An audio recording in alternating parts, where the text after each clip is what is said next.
Sawadee krap, I'm JP Mestanza.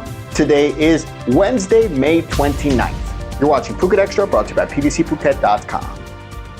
After video of a mass brawl at the end of a Muay Thai fight at Bangla Stadium made the rounds on social media, the Sports Authority of Thailand Phuket office brought together all sides to make sure that they settle their differences peacefully and talk things out. The footage quickly made the rounds on social media and shows the moment when the decision was announced at the conclusion of a Muay Thai fight at Bangla Stadium in Patong between a Russian fighter and an Irish fighter. The Irish fighter in the red corner was handed the decision win, and the blue corner's coach then immediately enters the ring, and he, along with his fighter, march up to the opponent and hit him. Then a mass brawl ensues, with coaches from both corners entering the ring along with other trainers. Even spectators from the stands entered the ring to take part. This all took place the night of Sunday, May 26th, and despite the mass brawl, there were no reports of injuries.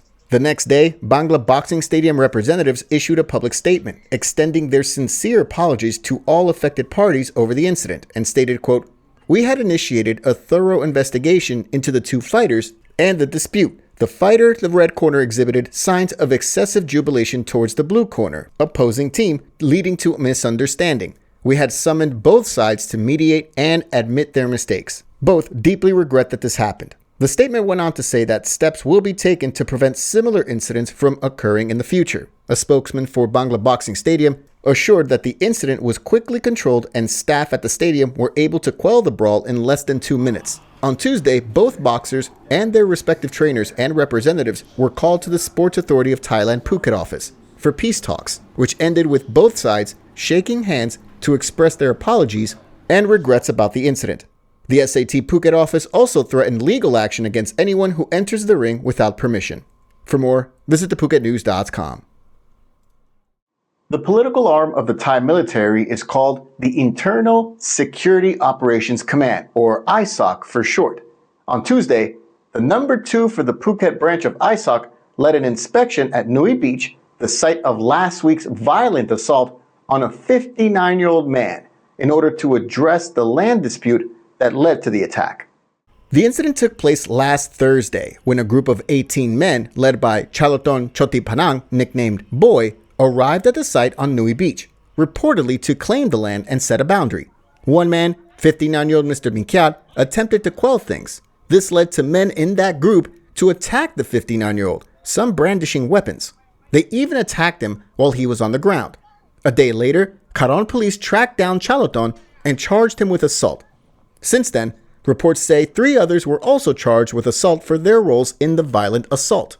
During Tuesday's inspection, which included the Karon police chief, the ISOC deputy director, Rear Admiral Tinakom Kanjantami, as well as representatives from the Agricultural Land Reform Office, ALRO, better known by its Thai initials Sopoko, it was revealed that the conflict stemmed from locals who either claim ownership of the land or act as caretakers. There are 2 plots in this, an 18-rai plot at Nui Beach, which is claimed by Singha Penkeo, also known as Sergeant Lam. Then adjacent to that is a 68-rai plot designated as Alro land. However, Chaloton is the caretaker of the 68-rai plot, in place of Tana Chotipanang, his relative, who claimed ownership of this plot. After discussions, a preliminary agreement was reached for each party to remain in their respective locations until the boundaries were clarified. ALRO and related agencies will survey the land on June 5th. ALRO is a government agency program that began in 1975 to distribute degraded forest tracts to poor and landless farmers with the aim to have them harvest crops. Each qualified farmer is entitled to a maximum of 50 rai of land, and while it cannot be sold, it can be given to their children as an inheritance. Over the years, many people abused the program by developing their allocated land to house commercial buildings, leading to Thai officials in 2020 to expand the allowed use of Alro land beyond farming, and now allows for 12 uses, including schools, restaurants, petrol stations, drinking water plants, and more. For the latest, visit thephuket.news.com. His Majesty the King's birthday takes place on July 28th, and community projects are now being carried out to commemorate the occasion, with Phuket City Municipality set to carry out dredging of a particular section of the Bang Yai Canal in Phuket town to prevent flood problems. An inspection of the Klong Bang Yai next to Sanam Luang Park took place on Monday, led by Phuket Town Deputy Mayor Supachok Langpet, all in preparation for the canal clearing effort set to begin this Friday by volunteers. In fact, volunteers are taking part in a host of projects to improve the region's water sources, including clearing ditches and canals. The biggest initiative so far is the dredging of the Bang Yai Canal, or Klong Bang Yai, which is part of a project called Buang Pracha Project to conserve and improve local water resources on the island. This Friday, community volunteers and government stakeholders are set to begin canal clearing efforts at about 9 a.m.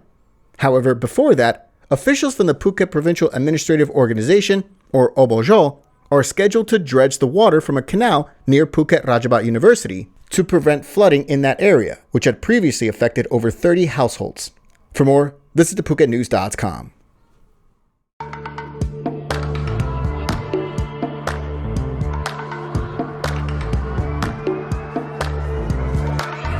I was sure that it'll be easier to clear you from my mind. I wish you fall out from the window, take a bad trip to the ground. Ain't been a pleasure, see your pressure just before you break a bone. A 2015 interview is now coming back to haunt former Prime Minister Thaksin Shinawatra, as the Attorney General for Thailand confirmed today that an indictment on royal defamation charges, or lese majeste, they're coming down against the ex-premier over comments he gave in that interview. The interview took place back on February 21, 2015 in South Korea, when the former prime minister was still living in exile as a fugitive from Thailand over previous malfeasance and corruption convictions. During that interview with South Korea's Chosun Ilbo newspaper, Thaksin claimed privy councillors supported the 2014 coup that ousted the government of his younger sister, Yingluck Shinawatra. Authorities in Thailand allege that those comments in particular violated Section 112 of the Criminal Code, the lese majeste law, or the Royal Defamation Law. They also claim it violated the Computer Crimes Act. Attorney General Amnat Chetcharoenrat on Monday stated that he would indict Thaksin on both charges, which were originally proposed by the Royal Thai Police. While Thaksin was set to be arraigned on Tuesday, his lawyers submitted a medical certificate claiming that he had contracted COVID-19 and would need rest. Thaksin's attorneys are now seeking to postpone his indictment until middle of June. Thaksin, who's currently out on parole, is now scheduled to appear at the Office of the Attorney General on June 18. For more, visit thephuket.news.com. A staffer at a popular dim sum restaurant in Phuket Town has gone online to warn other service staff to double-check payments made by customers by phone to ensure that the payment has been made before the customers leave the store. The staffer, identified as Nong Lin, spoke out about the incident that took place the morning of May 23rd as a group of people sat down to eat, and when the bill came, they appeared to be in a hurry. One person scanned the QR code for payment, but the transaction was never confirmed, and staff did not notice until later, after the group had gone. The outstanding amount was deducted from Nong Lin's wages, and other servers on social media shared similar stories. She and others urged restaurant goers, as well as staffers, to make sure that customers complete transactions if paying by QR code. For more, visit thephuket.news.com.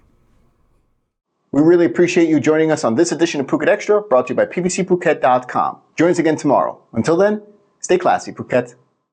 Phuket's rapid modernization has made it one of the world's premier holiday destinations. Investors can still buy quality condominiums for as low as $75,000, and luxury properties can go all the way up to $20 million. Condominiums in Phuket are a safe, secure bricks-and-mortar investment, offering foreigners freehold ownership. Call or email Thai Residential, Phuket's #1 trusted real estate advisor, to find your perfect Phuket property.